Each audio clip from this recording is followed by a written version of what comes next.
There are actually 100 men that serve on the Monitor during its not an entire year career. And those people, what made up this crew? Who were they, and where do they come from? Would be the biggest question, because you got to be desperate, I think, to join the crew of the Monitor. Maybe not so much, but you had to have great motivation. And that motivation, of course, is for several reasons. Believe it or not, of those 100 men, 1/3 of them, 34, were recent immigrants to the United States. And the big thing is, if I'm an immigrant, I always want to show I'm willing to do whatever I can for my new nation. I want to prove myself a citizen.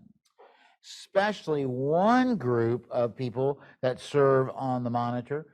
There were 18 Irishmen that served on the Monitor. Now, when I was younger, I thought the Irishmen always fought with the English. Well, there are only 3 Englishmen and 4 Welshmen, 2 Scotsmen.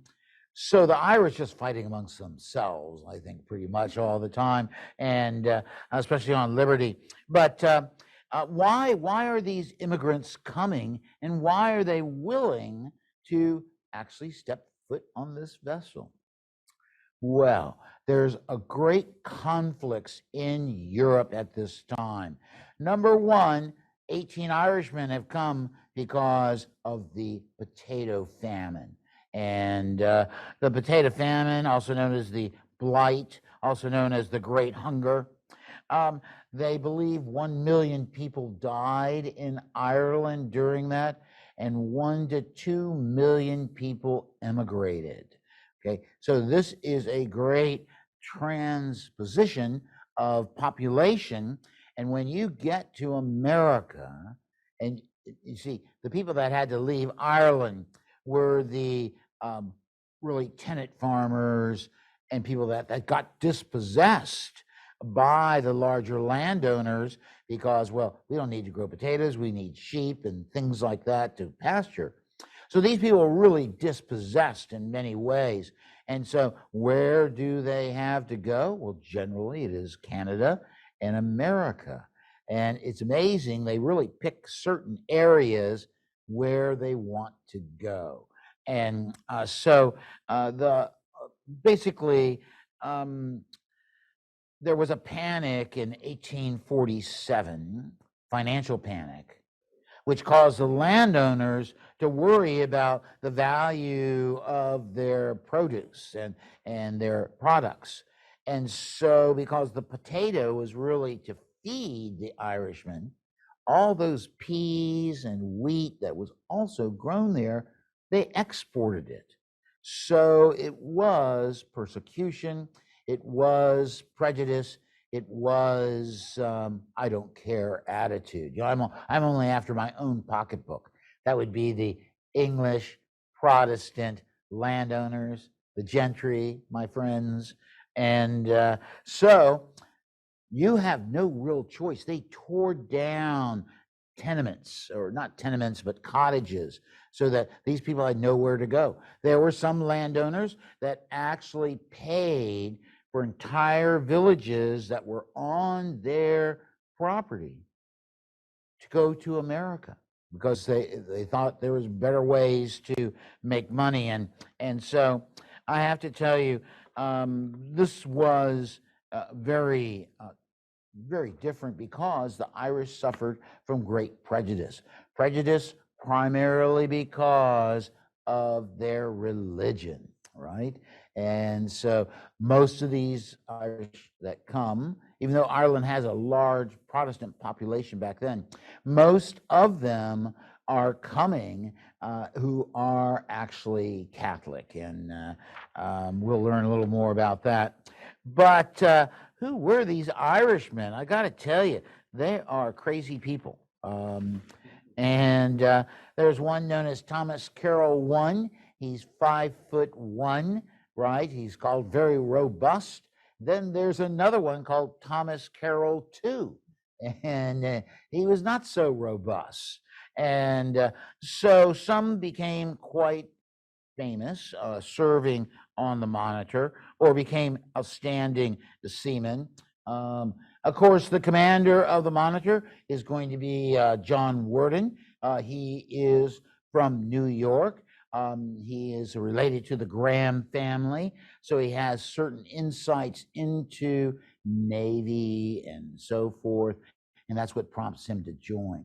But like so many others, he is a Native American, and so that made a big difference. Sammy Dana Green, the same way, a Native American. And so of these, George Frederickson, you see the little arrow, he's from the Isle of Man, Denmark, believe it or not. And yet everybody else in that picture happened to be Native Americans. So, and he becomes a master mate. Sadly for George Erickson, he does not survive the sinking of the Monitor. I have to tell you that some of these men, like Patrick Hanahan, plays a big role in surviving the sinking of the Monitor. And that really is a disjointed event that causes everyone to be able to stand and be accounted for.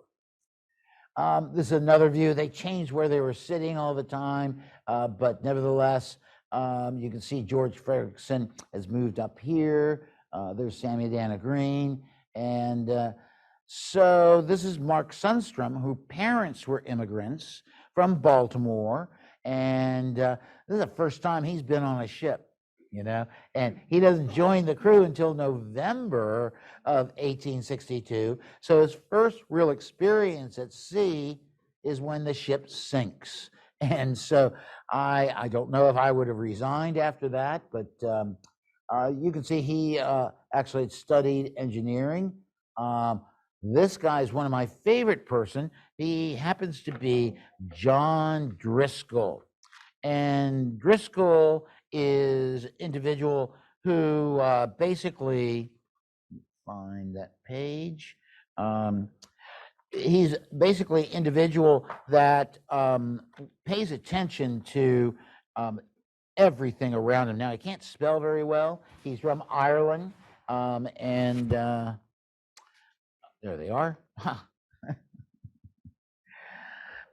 So he says that when he saw the Monitor, he was so shocked that anyone could be on that ship. Worden had actually estimated how many people he actually needed on the ship, and that was 47.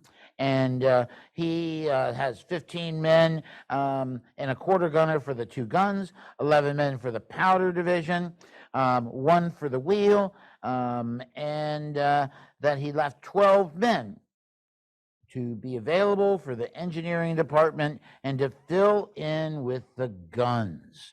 That became very, very critical, I think. Actually, Driscoll later writes, while we were lying at the Navy Yard at Brooklyn, New York, prior to starting for Hampton Roads, all manner of uncomplimentary and satirical remarks were made with regards of her fate.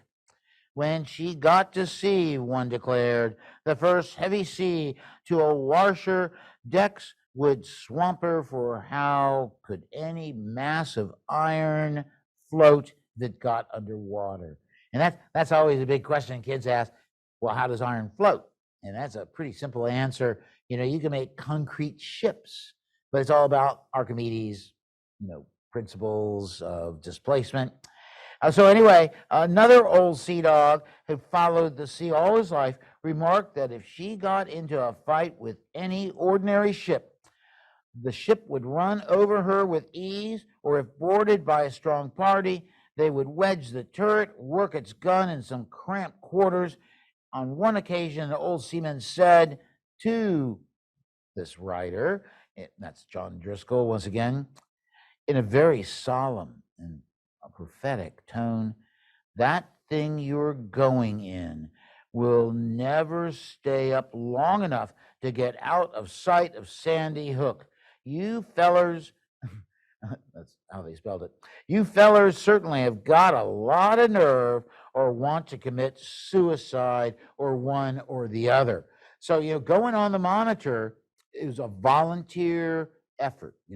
John Worden went onto the receiving ship known as the North Carolina, and also the receiving ship Sabine, and that's where he asked for people to volunteer. All these people stood up, said yes.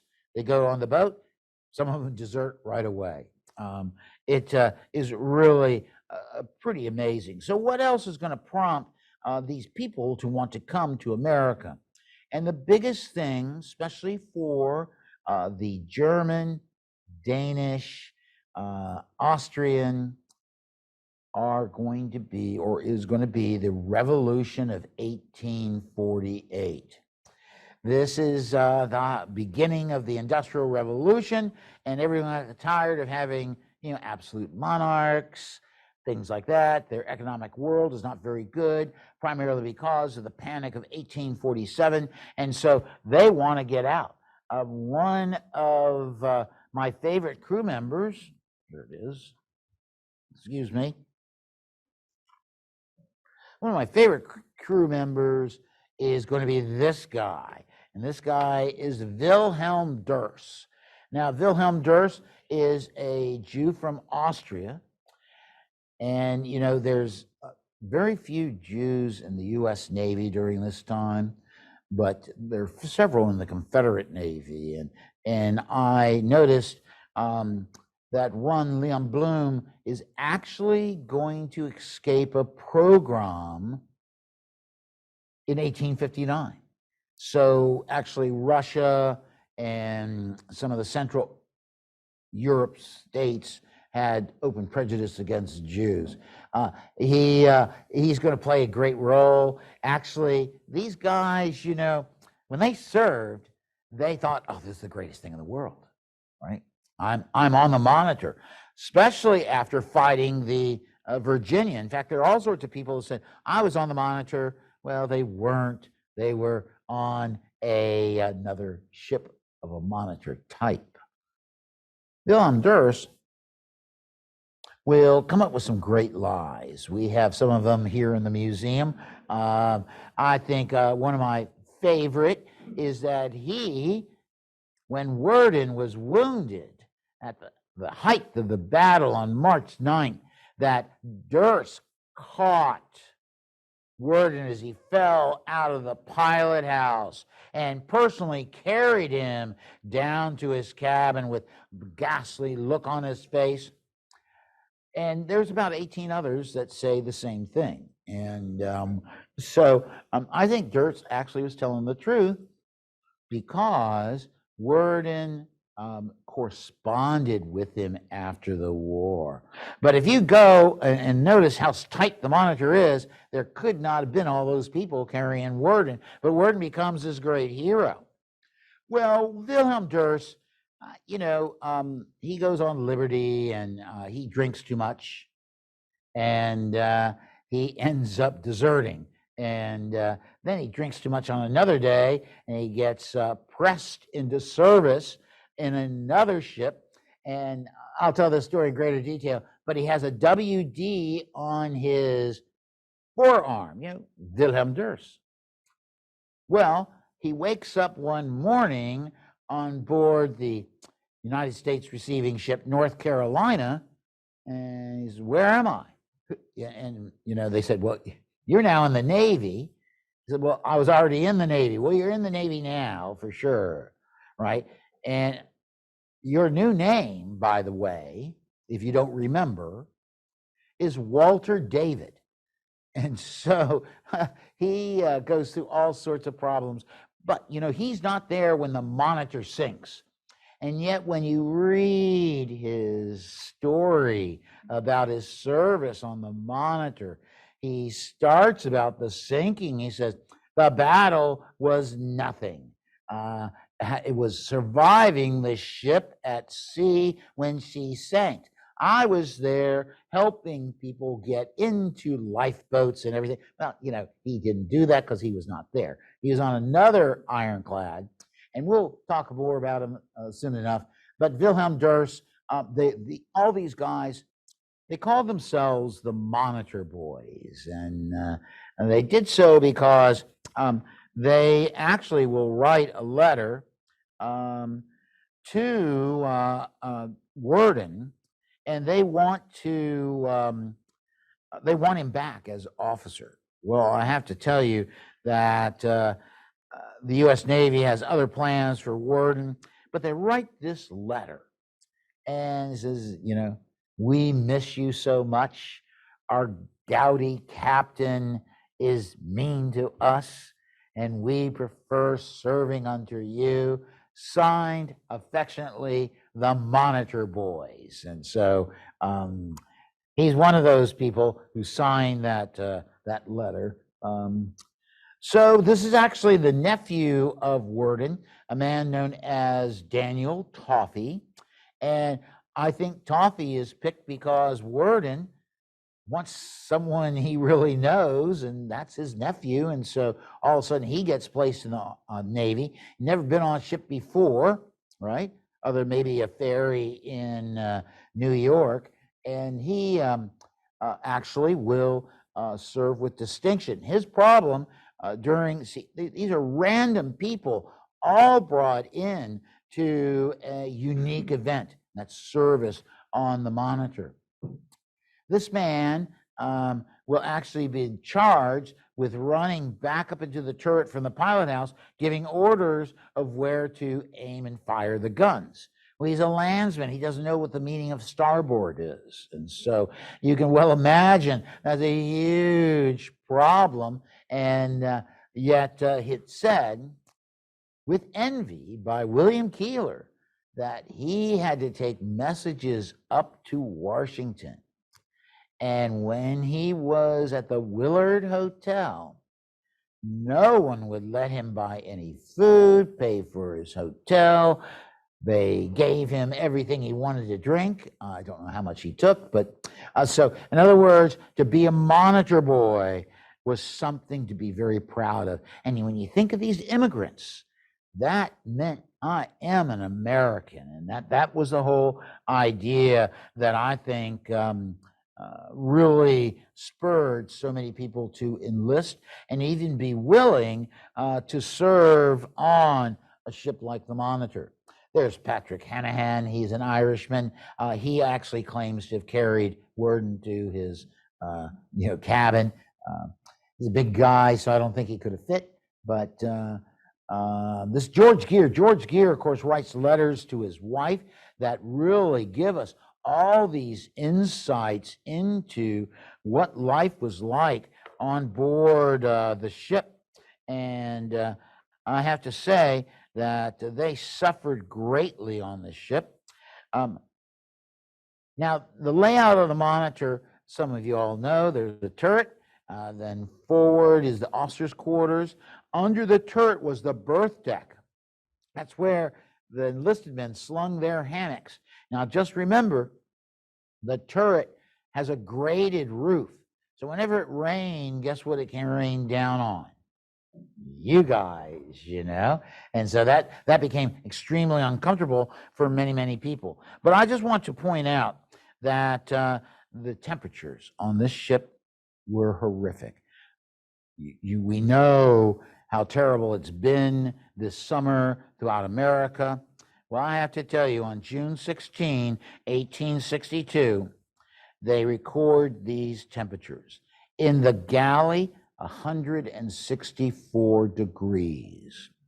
In the engine room, 128 degrees. On the berth deck, 120 degrees. The trouble is, there was no way of moving air throughout the Monitor in an effective way. Didn't have enough separate boilers. And Geers, the guy, is taking all these temperatures, and he actually will tell. Now, like so many of these crewmen, his parents were immigrants. He was a machinist before the war. He signs on to be a fireman on the Monitor. In essence, that means he's the stoker, right? And that's not a that's a hot job. They actually have to rotate people in and out of the engine room to stop them from collapsing. George Geer writes his wife all about everything. He actually talks about, he starts a little business, kind of like a 7-Eleven on the Monitor.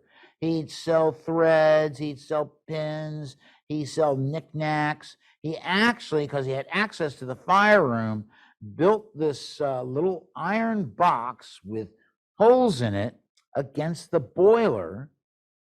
And so when you're anchored off of Newport News Point, as the Monitor was at several times, guess what he did?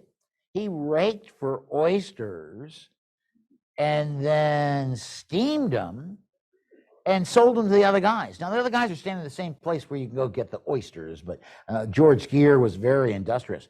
He didn't drink his grog ration. No, he sold it because, he's supporting a family at home. And so George Geer is a fascinating character, and he writes the greatest letters to his wife, which one of them, he says, don't forget to brush your teeth. And he drew a picture of rotten teeth and a toothbrush. I don't know how that's connected, but so these are real people. See that cap?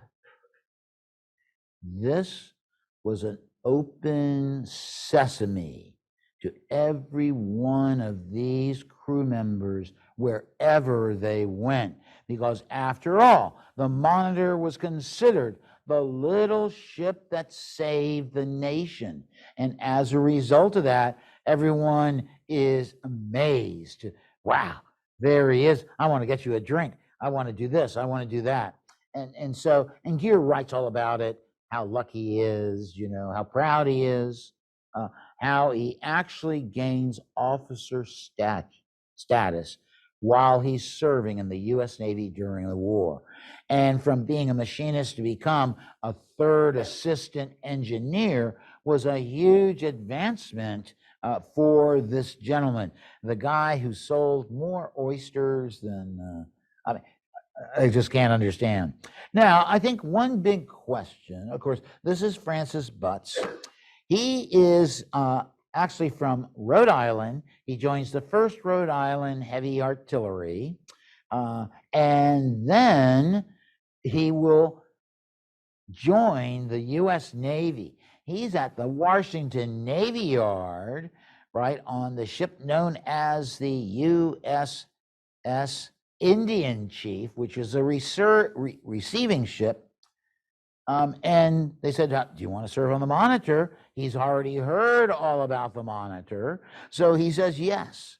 Now he talks to everyone he knew on that ship, taking notes, believe it or not.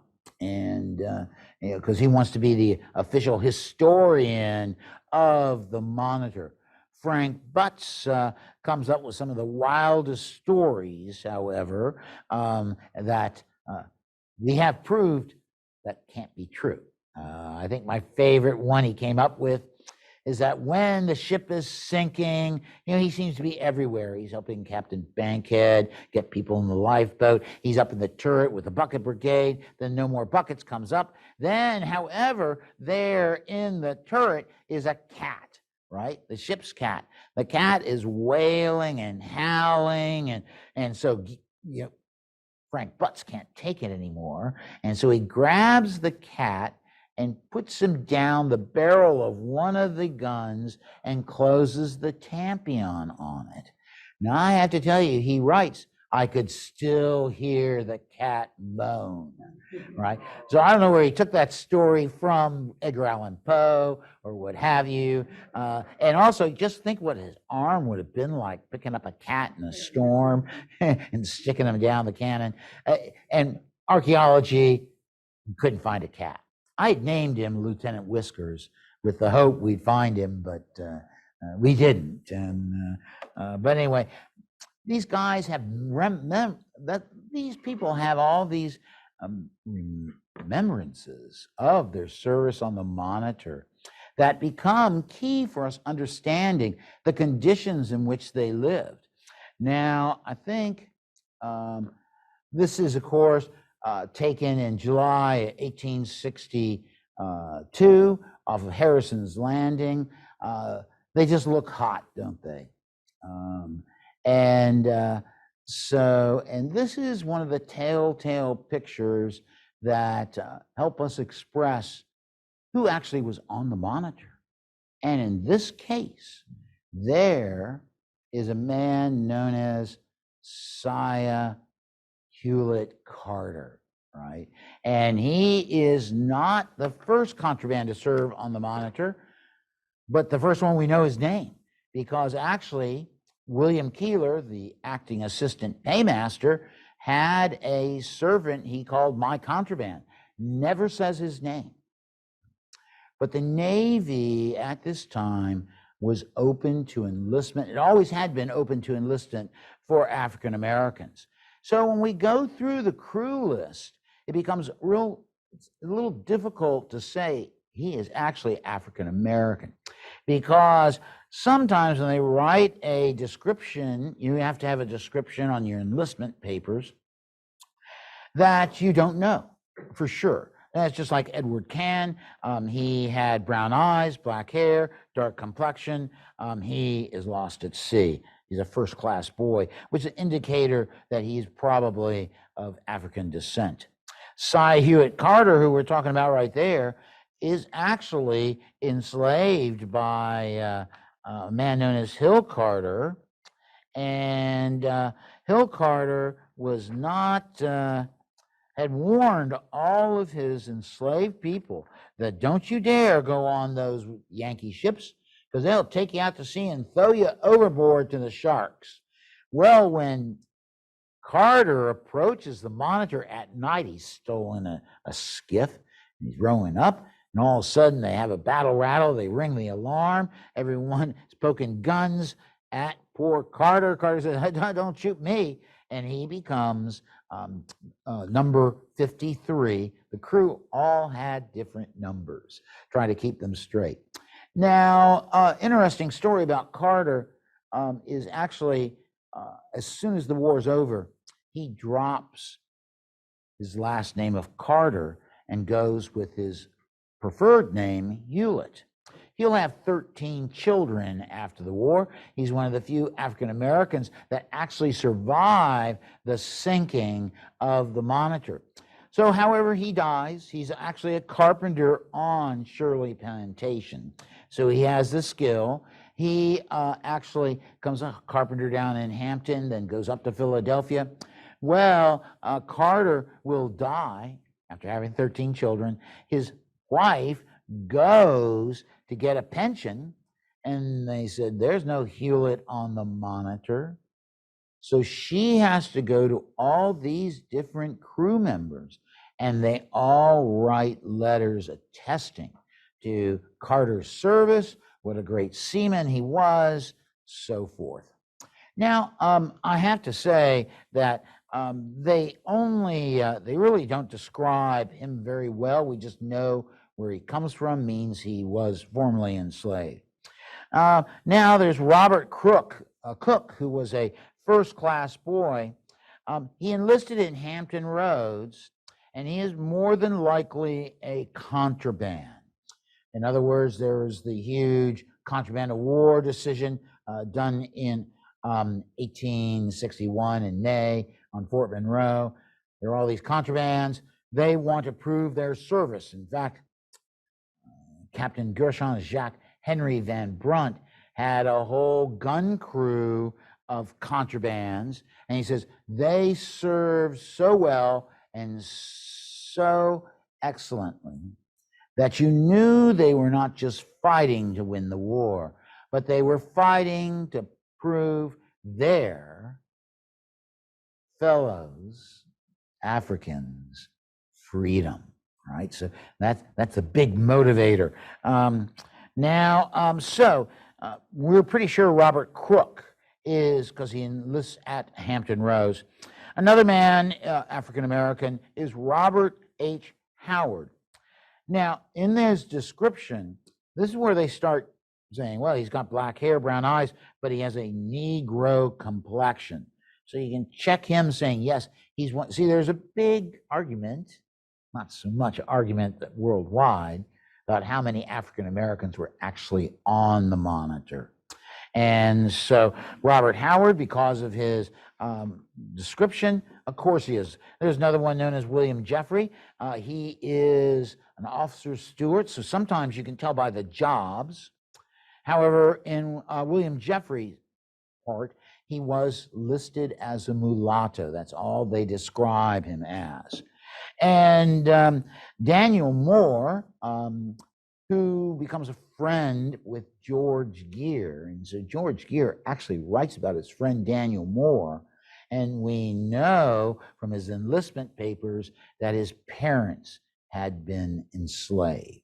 So that means he is someone of African descent. There was several others. William Scott, who was a first-class boy, he had a light mulatto complexion. Therefore, we think he's got to be African-American. However, William Nichols, some people say he's an African-American. Now, before the war, he is an engineer, and he has dark hair, dark eyes, dark complexion. But that description does not necessarily make him an African-American. Notice there of the first 6 I mentioned, 3 of them or 4 of them have definite connections to being of African descent.